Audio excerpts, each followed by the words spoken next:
Hello everyone and welcome back. So now we've gotten a foundation on how to do the cross product to calculate a moment. Let's actually use that cross product to calculate a moment. Okay, so, I should actually click in here, there we go. In this case I have a force and it's being applied to the end of this lever arm. And normally you would think that it's trying to turn it around the z-axis, but in this case we're not actually going to do that. We're going to see what the moment is around the x-axis. Because as you see this, there's force is in the zy plane. It's actually going to have no moment around the z-axis. So, how are we going to do this? How are we going to calculate this moment about this x-axis?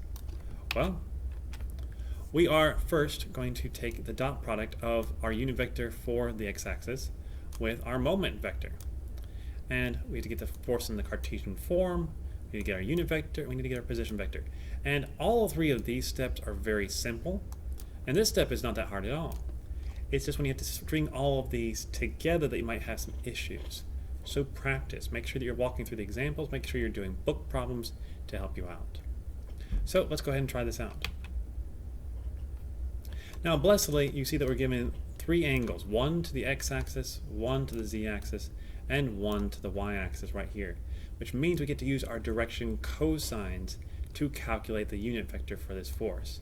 Makes it very simple. Second, for our position vector, you see that we're given two distance measurements, and it's in the zy plane, so there is no x measurement in that case. So we can figure out the components of that as well for the position vector. And then finally, our unit vector in the x direction is simply I. That's it. It's just one I. So we're done there. All three of these, very easy to calculate. Just have to remember them.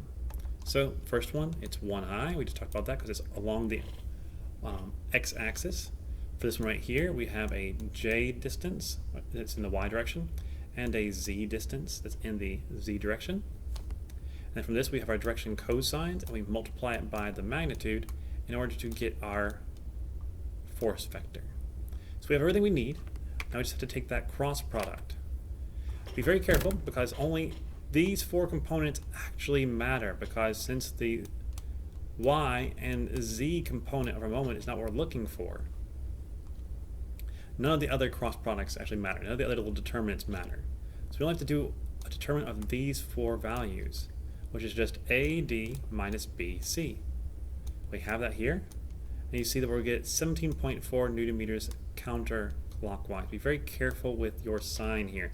If you do it as we showed in class, then what it will come out to is counterclockwise always. If it's negative, then it's supposed to be clockwise. If it's a positive value, it's counterclockwise. So that is it. That is how you solve this problem. It goes fairly quickly. Just those steps sometimes can trick you up. Make sure that you are reading this correctly, because you might, at first blush, have thought that those two values were to the y-axis and to the z-axis, but in the yz plane. And that would have messed you up. Okay, with that in mind, I'll leave it here, and I'll see you all next time as we keep on doing some more examples on using the cross product to calculate the moment of a force. Thank you very much. Bye-bye.